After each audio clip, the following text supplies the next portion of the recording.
श्री गुरु ग्रंथ साहिब जी विच दर्ज है। रागां दी विभिन्नता के बावजूद गुरु जी ने रागां दी प्रकृति नाल भाव दा संबंध जोड़ी रखिया है। गुरु काल विच संगीत ही करदा सी। गुरु जी ने ब्रज भाषा ते कुछ हद तक सतुगड़ी भाषा की वरतों करके पंजाबियों के भाषाई ज्ञान नूं विस्तार दिता है। इस तुर प्रकृतियां बारे गुरु जी ने प्रकाश पाया है।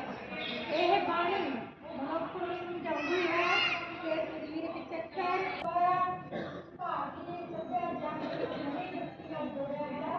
उसके बारात अते भक्ति का उपदेश देके लोकां नूं संसार दे कारण उलझन तो बच गया। माया दीआं वासनावां छड्ड के प्रभु नाल जुड़। आसा राग का एक चौपदा समझाउंदा है